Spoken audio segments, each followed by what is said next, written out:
Hello, my name is Lynne Hilton Wilson, and I'm thrilled to have the opportunity to talk to you today about one of the very hard questions in church history, the bank, the Kirtland anti-bank, which was called the Kirtland Safety Society. And like most hard questions, this has motivated a lot of research. We also are overlapping at the same time as the disaster of the financial crisis in the nation, the first mission to Great Britain, the first British missionaries leave, which is a sheer joy. The hard questions that I came up with that may be different than yours were, why does Joseph even think he can start a bank? And did Joseph make profit out of the Kirtland Safety Society, as is charged? Did he embezzle anything, or did anyone embezzle anything? How much did the National Bank failure affect Ohio? And was the Safety Society demise a problem of mismanagement? What caused it to fall? And the beauty of having the Joseph Smith Papers Project at our fingertips now, we can see every receipt that was made and every bill. We have the ledgers available to us online, and we can do a lot of research, and a lot of research has been done. This has opened up the doorway for wonderful scholarship, and I'm happy to share a lot of it with you. Giving you a little bit of background, though, I want to welcome you to the 19th century America and stepping into 1836 in Kirtland, Ohio. In January, actually across the whole nation, this is the closure of the national bank currency. That was one of the things that President Jackson had as his campaign, was to close the federal bank, and he did it. And it was an absolute disaster. He also changes the law that you can only use coins, which they've referred to as species, so either gold or copper or silver coins, to buy these federal lands. In March 27th and April 36th is when, of course, we have the dedication of the Kirtland Temple. And then on August 6th, Section 111 is the mission where Joseph leaves Kirtland for New York City and Boston. And they stop off in Salem. And the whole trip is a very unusual mission. It's looking for answers to their financial questions, as well as a little proselytizing on the way. September 12th and 13th is when Joseph and his companions return from this mission. And the next year, starting on January 9th, is the opening of the Kirtland Safety Society. April, Joseph and Sidney stop issuing the Kirtland Safety Society credit notes just after 3 months. And by May is the national financial crisis. And hundreds of banks close throughout the nation. That first few days in June, Heber C. Kimball and his companions are called on the mission to England and leave shortly thereafter. On June 7th, Joseph and Sidney resign as the treasurer and secretary of the Kirtland Safety Society. And someone antagonistic to them steps in their place, but we'll talk more about that. July 23rd, Section 112 is given, where the First Presidency and the Quorum of 12 are organized in such a way to told that the first day the missionaries are preaching in England. January 12th to March 18th, Joseph and Sidney leave Kirtland to travel with their families to Missouri. Leave Kirtland for the last time. So there's this period of the Kirtland Safety Society in a quick run through, and now we'll go a little bit slower. Alexander Hamilton established a national bank in 1791. And his was based on a type of a credit idea.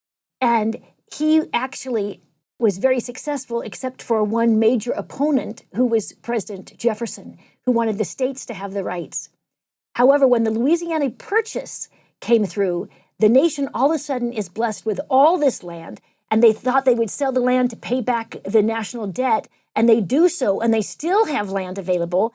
And so they change the banking back to national, and it's under the presidency of James Madison. And James Madison forms a very similar bank to the one that Alexander Hamilton did, the same principles, the same economic strategy, and also is the Bank of England and the Bank of Amsterdam. It was very popular at that time, and it does very well under the leadership of Nicholas Biddle. President Madison calls him in 1823, and he has a very slow, steady growth.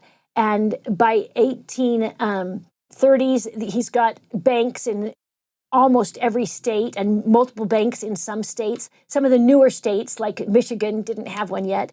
But it was a very stable growth time for the nation during his presidency. However, as I mentioned earlier, when Andrew Jackson ran for president and was elected in 1828, he used as his banner that he wanted to celebrate was that he was going to destroy the national bank, that states would return to having their proper financial autonomy over their state and that it would be absolved. Well, it turned out to be a terrible battle between President Biddle of the National Bank and President Jackson of the nation. And during President Jackson's, President Jackson, remember, was a military general. He doesn't have a lot of economic savvy. And the things that he did were absolutely disastrous for the nation financially. And so you start getting all sorts of cartoons. And I've got 2 or 3 to show you. I just love them. I don't know if you can zoom in on them or not. But they've got Nicholas Biddle as Bully Nick here, and the general as Old Hickory, the president of the United States. And they're duking it out over who's going to win, whether we're going to be able to get rid of this national bank. In 1833 to 1836, they are finally able to close down the national bank under the direction of President Jackson, and he redistributes that money to the states. And it takes 3 years to actually get it finished and get it all out there. So you don't see any real repercussions until after that complete closure of 36 is finished. But unfortunately, by January of 1837, the federal bank has closed its doors, not to open again until another president comes into power. Also, interestingly, at this same time, President Jackson has finished his leadership, and in 1837 we get the 1838 we get the leadership of Martin Van Buren, and he's the one who has all the repercussions of the decisions that President Jackson put into place. So these species, I tried to find some coins for you to see from the time. They don't look that different than ours, but here you can see some from 1830, 1816. Isn't this interesting? The back of our penny is still quite similar. The gold coins are a little smaller. Obviously, gold would be more valuable at also 1830. This is what was used most often. However, you can also use Mexican coins. But we find during this time of the closing out of the bank, knowing that the national bank is going to die, people are investing in land. And we also have all this wonderful Louisiana Purchase to go into. And so during this period of time, there is a 500% increase in land inflation. So if you want to get rich quick, go buy some land because the price is going to go up. And also at this time, though, the inflation is so out of control that food increases in the 1 year of 1836 to 1837, right when we're talking about with this banking crisis, the food increases 100% in inflation. The problem was that the rise up till 1837 came crashing down like a whiplash in 1838.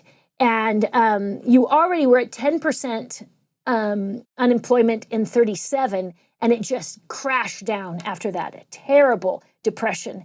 And the South never recovered. The old Cotton Belt, very well established in land, took it over a decade. And I feel like this was one of the precursors to the Civil War. It's because there was so much financial destruction from the Jacksonian choices that really made it difficult for that Cotton Belt in the South to ever get back on their feet. So in 1837, one of the cartoons used that biblical story. Do you recognize this biblical story of Balaam and the angel coming and the donkey talks back to the supposed prophet, Balaam and Balak? They just fill in the different people here. And, it's just by 850 banks were affected by this. And, there are 850 banks in the United States in 1837. 343 completely closed, just entirely, never to recover. And 62 failed partially, but were able to recover a little bit. But those are the banks. There are far more credit unions and things like that were completely demolished. As you look at the younger states like Michigan, with 55 banks, every single one failed. And their credit unions were on top of that. Every single financial institution in Michigan failed. Somebody made this coin, putting President Jackson in prison holding a money bag with his sword, knowing that it's the general, that says hard times. And it says, I take responsibility. You know, I don't know if it was somebody who was voting for Martin Van Buren or who, but this coin was made as a private coin to talk about the hard times that had come. It was not a government coin at all. But promissory notes became very popular because without any regulations federally, and everyone is having a hard time getting the actual coins to pay for large purchases, you start using these promissory notes. And this one here is from the Boston area, but look up closely and you can see where I've got it circled, the promissory notes. And then whatever leadership you have in the bank, they have to actually hand sign it. And there's the president and there's the cashier. And the cashier is the one who has to take all the notes, and they get paid a little bit more actually than the president because of the responsibility of recording and keeping records, because there's no federal follow-up. There was a lot of problems with the banks starting in 1836, and there was a lot of problem with the poor. And this is just one more cartoon complaining about the Depression and the challenges of trying to purchase the land. One way that they had been working on all during Jacksonian presidency was, why don't we just let the people buy land very inexpensively if they already are going to move west? If we can get them to move west and buy land that we haven't surveyed yet, they can just squat on it and start their farm, clear the land, and then they can earn money for a year or two before we get it surveyed, before it's time to pay for it. And then the squatters can go back to the federal lands office and actually pay for the land when the date comes around. And they'll have money, and it'll get the population west. It'll take care of all of our problems with this Depression. So that was put into place by President Jackson. And actually, he changed the squatter rights in 1830, 1831, 1832, 1834, 1836. He kept changing the rules. So it's very interesting as a historian looking back at the Kirtland Safety Society. And we have to be careful not to judge it by the rules of 1816, that were very different than the rules of 1824, that were very different than the rules of 1836, both in banking and in land ownership. We think it's challenging sometimes to stay on top of tax laws. There were a lot of changes, a lot of fluidity in the laws at this time. And the hope to get people moving west was, let's start with free land and get out there. And as long as you have your name registered that this is the plot of land you'd like to use, you can build your home, and rest assured we'll give you a few weeks in order to pay your money down on it. We'll talk a lot more about this when we get to, I guess it's in 2 weeks, when we get to the challenges of Liberty Jail. However, right before President Jackson leaves, he puts into place this ridiculous law. Well, I'm saying that as a 21st century person. It was an absolute disaster. He said, in order to pay for your land, you have to have species. Because we have no regulations on any of the paper money anymore, we can't trust paper money, and there's no federal government, federal bank, so we're going to have you pay in coins. But there has been a shortage of coins since 1821. And we now are requiring all land payments being paid in coins. And you only get them inexpensively if the land hasn't been surveyed at $1.25 an acre. If the land was already surveyed and you're coming in, you're paying much higher prices. I already talked about the 500% inflation during this period of time. And coming up with the species was very difficult. All of this is background for the Kirtland Banking Society. So hang with me for a few more minutes of this historical background. Do you remember when we talked about Missouri a few weeks ago? The Santa Fe Trading Company started in Independence, Missouri, and it was a get-rich-quick scheme to head over to Mexico, which wasn't that far away in those days, and trade some of your goods for some coins, and then come home and cut the coins into different pieces, and then you could sell them to the government, and they were using them. Lots of places accepted them as currency. It's because of this shortage in species, and it continues and continues. So how do you survive without money? Because the species are so hard to come by. Well, you start bartering. You just change. In Ohio, which is a fairly new state, they have this agricultural economy, and they used ash and lumber and bricks and sheep and cattle and dairy and grains and maple sugar and cast iron to barter. And so I can't give you money, but I'd like some flour. Can I give you some cast iron? Or vice versa, etc. And they were able to, all the Western movement states that had an agricultural economy were able to survive. However, as you know, building the Kirtland Temple was costly. And a lot of people were working without pay, and we had to pay them back. So we had this huge debt, not only for the windows and things like that, but also to pay back the laborers who had put in so much time and energy. So as they start brainstorming what to do about this, the leaders come up with this idea, let's start some more stores. And this turns out to be an absolute disaster, because they go up to Buffalo to buy the goods for the stores, but they don't have any money. And so they have to go into debt to buy the goods. So the disaster of the debt is compounded 2 or 3 times than what it was with just the temple. So when we talk about the temple debt, it's really, the temple debt was minor compared to what they got themselves into in 1837 by buying these goods for these stores up in Buffalo that were going to be tried to sell down in Kirtland area. It really was a fiasco. And I hope this helps you understand why Joseph said, we are not going to make another financial decision until we get really good economic advice. And I am going to New York, and I'm going to take Sydney and Oliver and my brother Hiram with me, and we're going to do a mission. We'll proselyte on the way there. We'll give sermons while we're there. But we are going to link up with some of the best economical minds in the nation and figure out what we can do to help finance our debt, and how do we get out of debt. Because I let you guys come up with a decision, and I'm sorry, Hiram, it's fallen on its face. It's made things much worse. And while they're there, they also go up to, in addition to New York, they go up to Boston. And these Boston banks, I just wanted you to take a look at this beautiful script.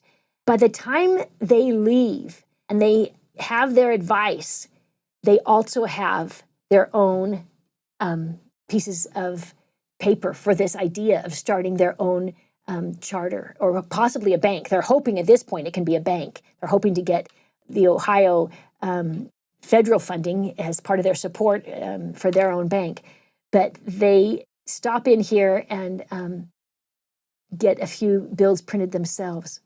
As you recall from section 111, somebody says, oh, I know there was, I heard of a story where there was some coins in Salem, and it's just a little ways north here of Boston. You're already here. Let's just go up to Salem and let's just check this out, And so the missionaries boarded here on Union Street. You can see the home still there.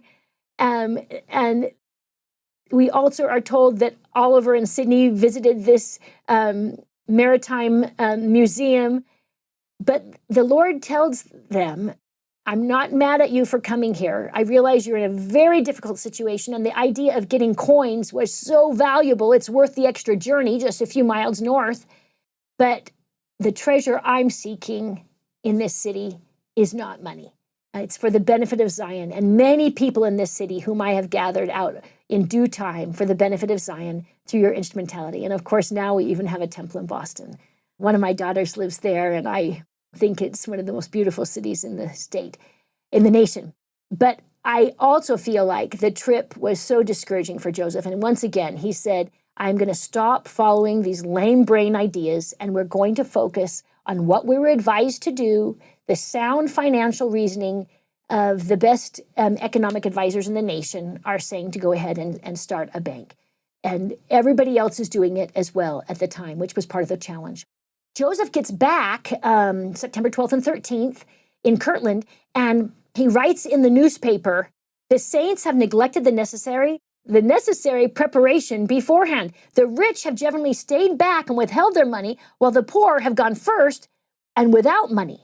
Under these circumstances, what could be expected but the appalling scene that now presents itself? Kirtland is filled with people in tents, and so is Missouri. The people that are migrating are those who are saying, we have nothing to lose. We have no money anyway. Let's go and see if the church can help us out. And the people that had the money are saying, let's sell the home for a good price. Let's wait. Let's not donate. And no one is entering into the law of consecration to the degree that the Lord first inspired in section 42. In that first week that Joseph arrived in Kirtland in February of 1831. It's now been 4 years later, and it's not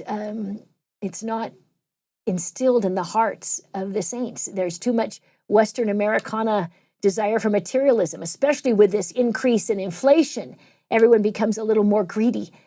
So Joseph holds an organizational meeting on November 2nd, 1836, and he says, I want to start a bank that's completely different than anything else. I want to be able to make it so that the poor can actually use a bank, so that the women can use a bank. This is totally unique. I want to be able to have the facilitate the poor. So instead of starting our stock values at $100 and $200, I'm going to start at $50. They can buy a piece of stock. And I want to have small quarterly installment payments. If they've got 13 cents a share, they can start paying. They can take out a loan and start paying back on this $50 at 13 cents a share.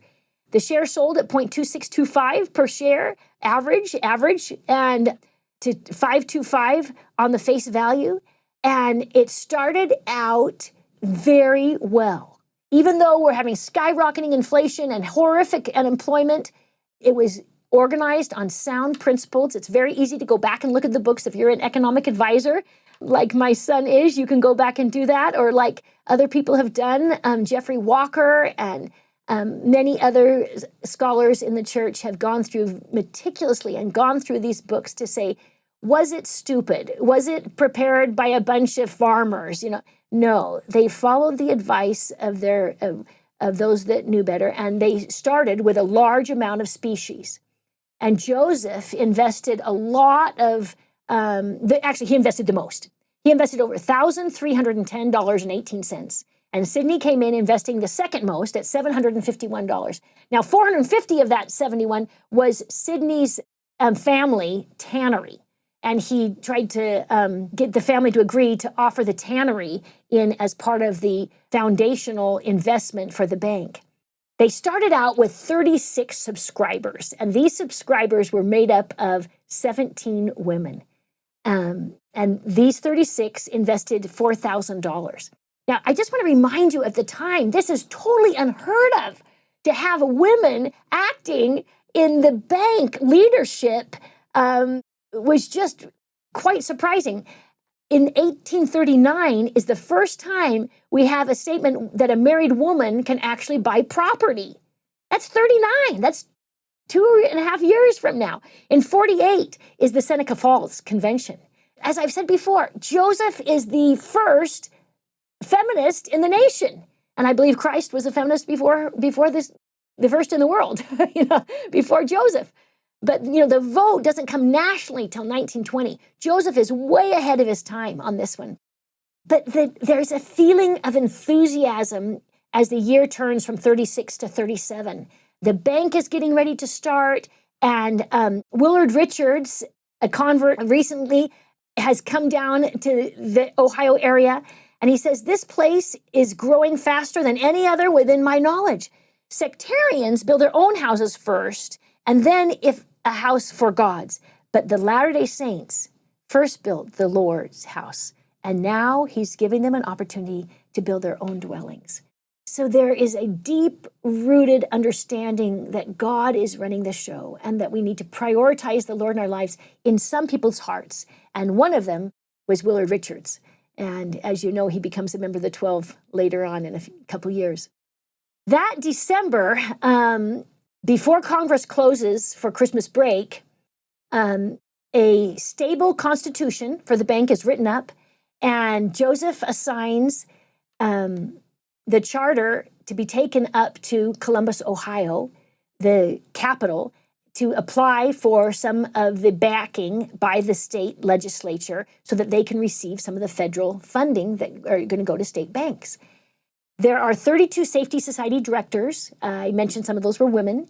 And this is different than the people who put down the money, but many of them overlap, are the same. And they were each paid $1 a day. And so part of the the challenge with repaying the bank when it fails was making sure that each of these directors got their $1 a day. It sounds like a very high price to me, but signing checks and balancing budgets is expensive. But I just think that chopping wood would be a lot harder and building a house. But as I told you, there was usually people were paid between, if you're talking about a woman, it's less than $1, but sometimes Joseph was even paid 90 cents a day for his hard work, but often he was paid $1.25, and his brother, as a skilled furniture builder, is $1.75 a day. So Joseph sends Orson Hyde up there. Now, Orson Hyde was not a real fan of this bank, but he's brilliant, and he's a Whig.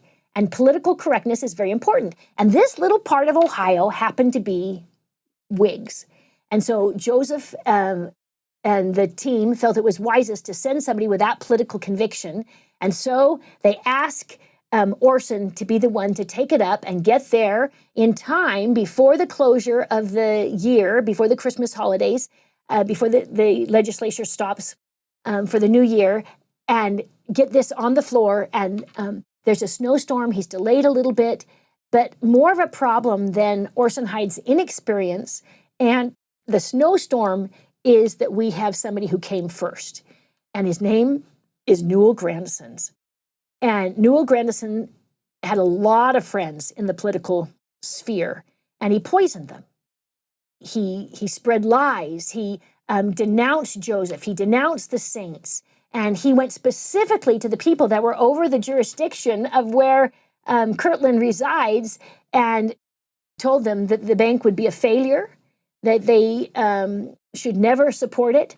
And as a result, to Newell Grandison's good work, the charter never made it onto the legislative floor by Christmas break. So Joseph said, we're going to start without it.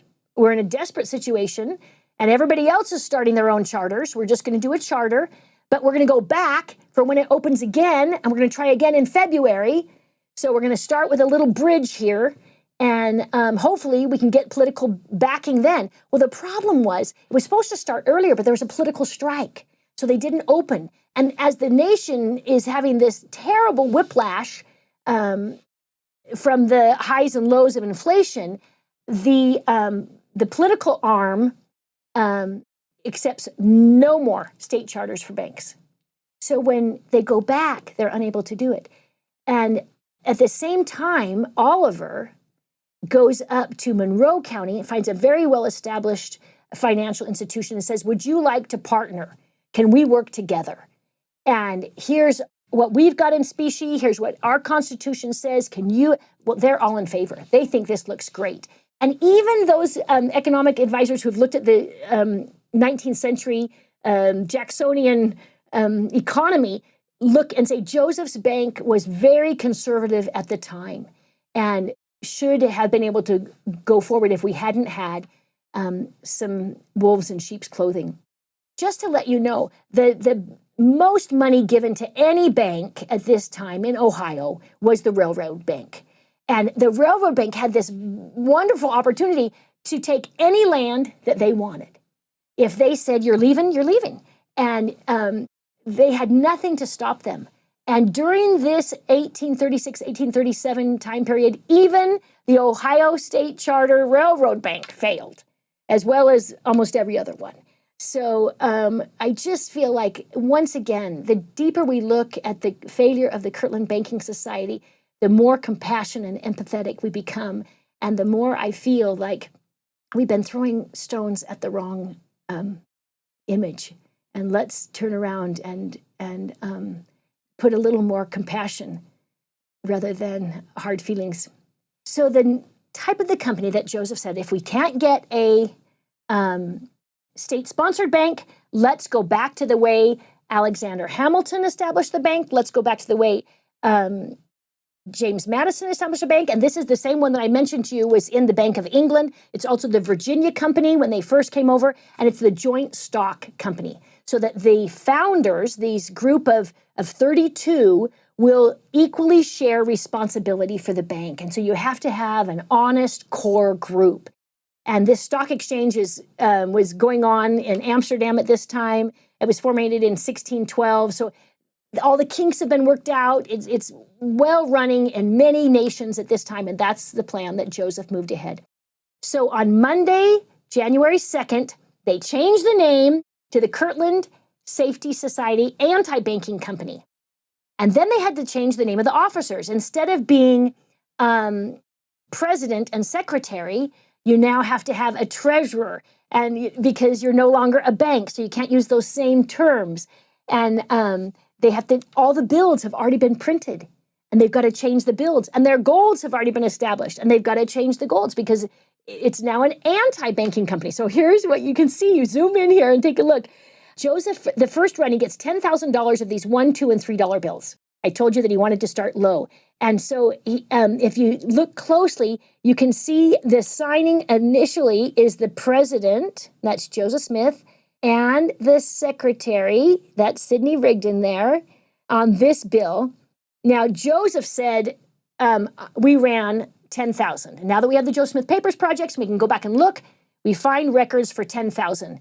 But when they start attacking Joseph, Warren Parrish, who actually was one of these partners, initial partners, who then takes over the bank when Joseph says we're closing the doors, and he embezzles money and everything, he says there was 100,000. So once again, Joseph has been proved correctly. But now that we change the name, look at this. We now have, this is still President Sidney Rigdon. This is the $5 bill, though, so this is a second run. You can see the dates there in February. But look at this one now. They have to stamp out, there's a little stamp where they stamp out president and secretary, and they also put a stamp, I have the little red circles around it, where they put an anti and ing, anti-bank ing. So these stamps very clearly show that we now have a secretary and do you see up close treasury there? It's sort of hard to see that T under Joseph Smith's name there, but treasurer. So we've changed the positions, changed the names there in these bills. And it's amazing, even in the San Francisco area, one of our Wells Fargo banks has some of these, and you can go look at them. They have them on display. I don't know what it's like where you're from, but these are still in a museum type like. So on January 9th, 1837, Joseph and Oliver and Sidney and Hiram opened the doors of the Kirtland Safety Society anti-banking for short-term loans. And they're all due within 90 days or so. And they go through this 10,000 notes quite quickly. Brigham Young is one of those who takes them initially, and he puts down a little bit of money, and he gets a little bit to buy a pair of trousers. And then he pays it back and comes and gets a little bit more and buys a horse. And he pays it back. He has to pay him back all within 90 days. And then he buys some lumber for a house. It's just, and remember, he's a woodworker too, so that was very helpful. But it was just in their community as they're trading, it just was easier to use, and it was working successfully for the first few weeks. However, some people, like Frederick G. Williams, borrowed an enormous amount of money and put down very little. He borrows $3,600 or 2,000 shares with only $15 down. So he has this huge credit, and he promises that he'll pay back $540 over time. But it's interesting because Frederick G. Williams is one of those who becomes very upset about this, and he gets mad at Joseph and the church and everybody else, and he storms away and raises havoc and causes all sorts of problems. And yet, he hasn't been following the rules either. He was greedy, and he gets mad. It's really quite unfortunate. Another thing that happened fairly early on was their neighboring town of Painesville starts rumors. They've already had some attacks in their newspapers against the Saints. And Wilford Woodruff wrote on January 24th, "We had been threatened by a mob from Painesville to visit us that night and demolish our bank and take our property." It doesn't appear that anything came to pass, but by the end of the month, people are already mad about it. And the ringleader of this is Newell Grandison. And he has this mentality that he can stop the church if he crushes them financially. So Joseph shows up at the Kirtland Temple for their Sabbath services on February 19th, and he speaks for several hours, as they did in those days. And the Spirit of the Lord was present. He denounced those who were dissenting and those who were causing the problems. And he strengthened the saints and he silenced the complainers and said, this is financially and economically the worst time our nation has ever seen. And as we look back honestly, we completely agree, not only up to that point, but far beyond. And we need to be more patient with each other and more honest with each other and stop this heckling. However, let's go back to that date. February 19th, Joseph is speaking. And just a few days before that, in New York City, is the first bank panic of 1837. And it just starts like a downhill ski slope. It goes faster and faster and faster across the nation. And everybody's affected. And so you start seeing the cartoons again of everyone being hungry and asking for food because there's no ability to buy and sell and trade. So the food is on the farms and we can't get it across the nation or even into town, and people have no money to pay for it. So the national banking crisis begins and the poverty increases, especially, of course, in the cities. So why the demise of the Kirtland Safety Society? Politics. The probably number one reason was that the anti-bank policy of the Democrats were very opposed, and they tried to stop it on the government's, on the state side, as well as the disaster of the national setting at that time. In 35 and 36, only one bank was approved, but by the 36 election, we have this pro-Whig bank that comes up out of the Ohio area and across the nation. And then there's this intense conflict between the Whigs and the Democrats. And the Mormons at that time were Democrats, and they blocked the government. And that's why we had this 6-week strike that I mentioned earlier. The state funding was very limited into who was going to be getting it. And the economic turmoil lasted until 42. So this was a very, very difficult time. And the Kirtland Safety Society could have doubled its issue and still been among the more conservative financial enterprises in the country. The issue was not the problem. The problem, I think, after the political financial challenges was Grandison Newell, and he really was a sheep in wolf clothing. He actually paid this man who has this testimony. His name was James Thompson. James Thompson said, "I worked for Grandison Newell considerable. He used to drive around the country and buy up all the Mormon money possible," meaning the country, meaning the county area, around Kirtland. Buy up all the Mormon money possible. Then the next morning he'd go to the bank and demand that he get specie for it. He'd get all the coins. And when they stopped payment, he prosecuted them and closed the bank. So he was the cause of the run on the money. Samuel Grandison also then paid another man, Samuel Rounds, $100 to sue Joseph, to make a lawsuit against the Kirtland Safety Society committee directors. So the whole group of them, one of which was Joseph.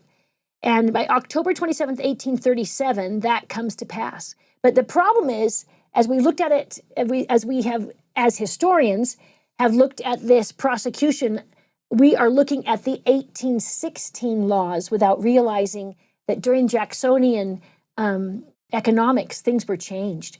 And the 1824 laws for banking were very different, and Joseph was completely within the law, as were the other committee directors of the bank.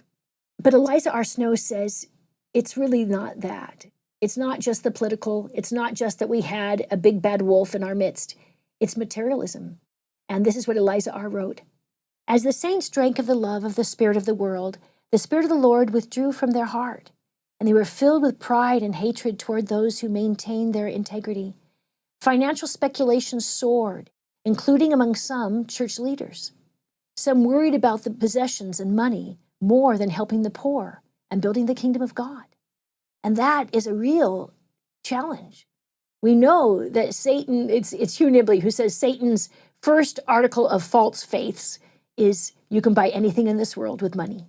And we certainly see that even the good early saints in Kirtland who had had those experiences at the dedication of the Kirtland Temple just a few months before succumb. And they were in a refiner's fire. And in 1837, it was an absolute disaster. This spirit of speculation then allowed satanic influences, and you become evil and fault-finding, and there's disunity and dissension and apostasy. And the history of the church records, it seemed as though all the powers of the earth and hell were combining their influence in an especial manner to overthrow the church at once and make a final end. The newspaper, the Latter-day Saint Messenger and the Advocate, wrote, real estate rose from 1 to 800%, in many cases more, every article of food rising nearly 100%.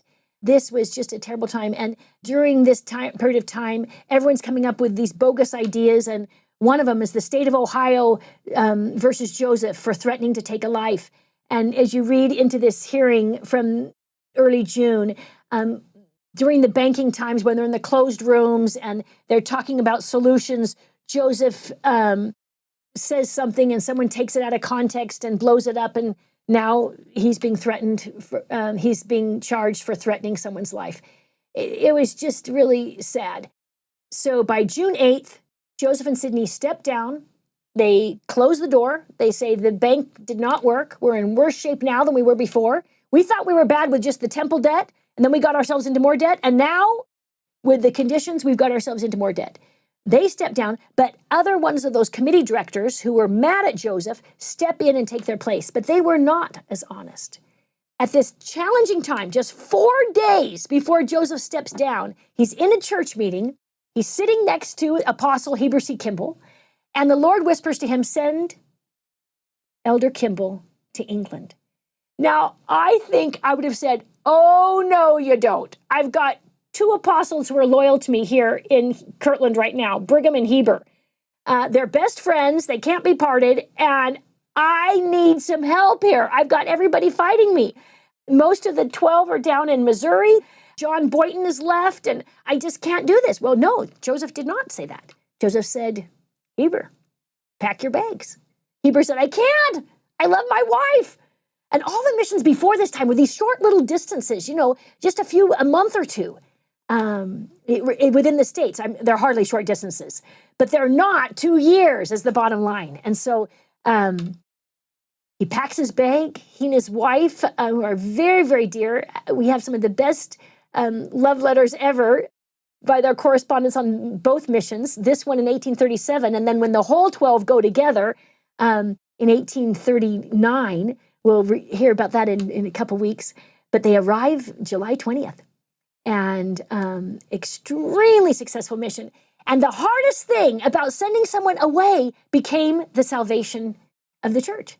As all this percolates into anger at Joseph and bubbling fury over the money, and we are starting to plant seeds elsewhere. I just see God's tender mercies working. And it looked like it was the worst thing possible. I can just imagine Nephi being told, could you please rewrite everything you just did? Go find some more gold and take some time and rewrite it. You can write a condensed version this time. Just stick with the spiritual stuff, please. But that's how I feel. I feel like this mission was the small plates. This is what saved us. And the Lord knew that. And he had all these people prepared to receive the gospel. And within a short period of time, these missionaries, as well as the 12 that go in another year and a half, are able to have more people, members of the church, who speak with a British accent than there are with an American accent. Joseph is very worried about the spirit of speculation. And in August, he publishes in the local newspaper, to the brethren and friends of the Church of the Latter-day Saints, I am disposed to say a word relative to the Kirtland Safety Society Bank. I hereby warn them to beware of speculators and gamblers. He's just so worried about these renegades that are taking it to a different direction, and people are still assuming that Joseph is backing it. And he says, I am not. I stepped down in June, and it's now August, and I'd be very cautious. And they're so mad at Joseph by this time that he has to bid farewell to his family, and he decides to go down and visit the Missouri Saints. They've been begging for him to come, and they're having problems down there too. And so Joseph bids farewell to Emma and their 3 little wee ones in September, and makes that 900-mile walk. Hopefully this time he was able to take some boats as well, ferries, and doesn't come back until December 10th. But unfortunately, during that period of time, Warren Parrish, who owed $3,359 as one of the major directors who takes over after Joseph as the bank teller, it really causes problems. And he finally fails, and in November, the bank officially closes. And not only does the bank have a demise, but three of our dear, wonderful leaders also lose their faith. John Boynton, Frederick G. Williams, and the Johnson family. It's four. It's both Johnson brothers as well. So sad, sad, sad. And in early 1838, there's a Sabbath meeting at the temple that is reported by Eliza R. Snow just to be tragic. She says, Warren Parrish, the apostate ringleader, came to the temple armed with pistols and bowie knives, and he seated themselves together in the Aaronic pulpits, and a fear scene ensued, the apostolic speaker becoming so clamorous that Father Smith, the apostate, speaker becoming so clamorous that Father Smith called for the police to take them out. And when Parrish and Boynton and the others drew their pistols and bowie knives and rushed down from the stand in the congregation, many of the congregation, especially the women and the children, were terribly frightened. Some tried to escape from the confusion by jumping out the windows, and amid screams and shrieks, the policemen injecting the belligerent and knocked down the stovepipe, which fell helter-skelter among the people. But, it just is a disaster. And this in the temple, where they had just had the presence of the Lord a year before, a year and a half, 2 years before, almost 2 years before. Just tragic. And so Joseph, just a month after he comes back, is chased out of town again. And he and Sydney go as long as their horses can go for one day, and then they stay and wait there for their families. They had told their families, if we leave, there's a chance you won't be killed and you'll be able to leave. But if we stay, we're worried that we're going to do to you. So they do a day's journey and wait for them. And then Emma with her 3 children, and Emma is expecting at this time, and Phoebe with her 8 children, and she is expecting at this time, are able to join them, and they all travel together during that cold winter from Ohio to Missouri, and they arrive where the saints are gathered in that one safe county of Caldwell. Far west is the capital where the saints are living on March 14th, 1838. The Kirtland Temple, unfortunately, is sold for the debts, and a teacher seminary moves in. Also, Warren Parrish becomes a splinter group and starts his meetings there, and that doesn't last long, and he tries someplace else and joins different splinter groups, and they all are a disaster.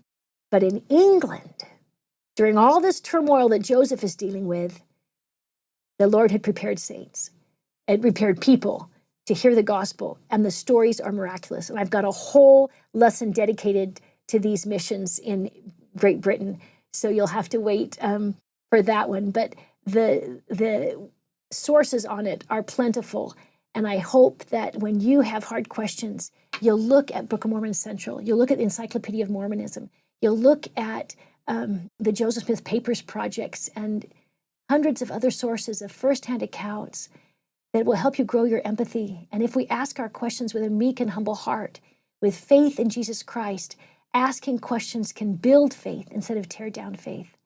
And that's what it has done for mine. And I believe that Jesus is the Christ, and he is running the church. And even though he has to deal with a bunch of bumbling mortals trying to make decisions and doing the best we can, we make mistakes.